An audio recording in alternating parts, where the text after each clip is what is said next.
Alright, here is my older adult oral video presentation. I chose Erickson's sixth biopsychosocial stage of development, which is intimacy versus isolation. This stage is usually seen in the young adult ages. During this stage, people focus on finding intimacy in their relationships with the goal of dating and marriage. Young adults must learn to make compromises, give to their significant other, accept what is given, and make sacrifices. Erickson notes that it is important for young adults to learn how to be in a relationship while still maintaining their own personal identity formed in the previous stage. My interviewee had a few significant experiences during her time in intimacy versus isolation stage. These life experiences happened early on in her young adult years, so she was able to resolve Erickson's sixth stage quickly.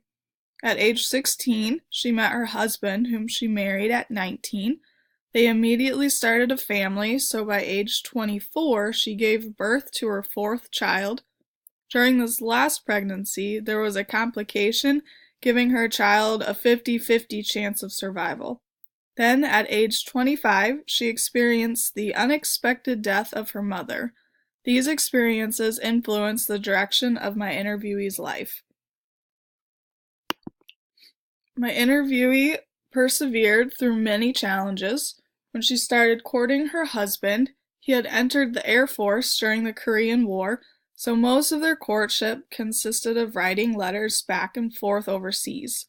When her husband came back to the States, he came home to the shock of his parents having divorced. The divorce added extra stress to the wedding planning, and although the wedding was wonderful, negative emotions and stress were brought into the beginning of their marriage, as my interviewee's husband's view of church, faith, and marriage were altered out of anger and bitterness. My interviewee's husband was still enlisted in the Air Force throughout the Korean and Vietnam Wars, so they spent their first 2 decades of marriage constantly moving all around the nation and the world while raising a family. On top of all that, my interviewee almost lost her baby when a membrane formed around his lungs. This was the last time my interviewee saw her mother before her mother was killed by a train, so she had to go through the grieving process of such a traumatic and unexpected death. Thankfully, my interviewee had amazing accomplishments that made all those challenges worth going through. At the start of Erickson's sixth stage, my interviewee was unaware when she would find love, so she went to school for a couple of years for typing and was employed as a secretary. Then she found something better in life when she fell madly in love with her husband, got married, and raised 4 kids. My interviewee found her biggest accomplishments in being a wife and a mother, and firmly and proudly put her identity in those roles. Her love for her husband and children was enough to help her pass through any challenges life brought her. The biopsychosocial crisis in Erickson's developmental stage of intimacy versus isolation is facing isolation in adulthood. This may raise the question of why am I still single, which could lead to self-doubt, poor self-esteem, and depression.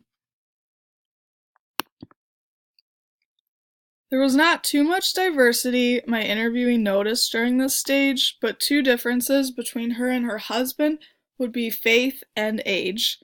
My interviewee was raised by parents with a strong faith and a committed marriage, whose central focus was on taking care of the needs of other people, whereas my interviewee's husband, despite growing up in the church, was raised by a mother who went through divorce twice, once with an alcoholic and then again with a man who had a temper. My interviewee and her husband both had spiritual faith, but their experiences and attitudes toward the church were very different. There is also a 4-year age gap between my interviewee and her husband, which may not seem like a lot, but when they first met, they were moving through different life experiences. My interviewee's husband was at an age where he was in college and then chose a career in the military. but my interviewee was at the age where she was still trying to make a decision about school and careers and what her life could look like. When Piaget developed his theories, he added accommodation and assimilation. While my interviewee accommodated to life during her submission to traveling with the Air Force and after the death of her mother, her husband assimilated to life because he could not see how to live a better life after the divorce of his parents. My interviewee may have sacrificed many goals, but she did not sacrifice her identity. A lot of struggles happened in the beginning of stage 6 that could have made these differences cause a rift in the marriage, but rather my interviewee was able to be an influence to her husband when he lost sight of his identity, and that allowed him to help comfort his wife while she grieved. In Article 3 of my annotated bibliography, I wrote about Marsha's book on stressful transitions. Marsha mentioned the importance of personal growth through suffering unexpected crises during Erikson's already assumed developmental crisis. Sometimes previous resolved crises need to be addressed again to help accommodate to what life decides to throw into the mix. If they forgot their personal identities and their struggles, they would have risked losing their relationship.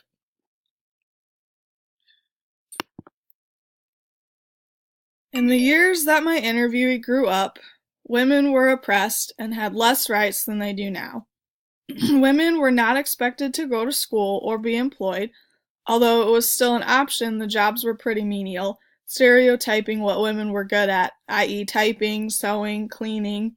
Women were assumed to take on the role of wife, mother, and housekeeper. My interviewee would not say she was oppressed. She started school and got a secretary job for a short amount of time, but she also did not mind giving those up to be a wife and a mother. Because of the unequal rights, though, my interviewee did not have the opportunities she could have had today. She wanted to be a missionary, and she is an amazing musician, but single female musicians and missionaries were scarce. Had my interviewee been raised in later years, her life opportunities and expectations could have looked very different. The Air Force also took priority and controlled the lives of my interviewee and her family. Because they owned my interviewee's husband, they had to go wherever the Air Force decided to send him, anywhere from Minnesota and Texas to Spain and Morocco. My interviewee said at the beginning it felt like her husband was purposefully choosing the Air Force over his family, but she soon learned that he did not have any say in their destination. She learned to accept this limited freedom because that is how much she loved her husband.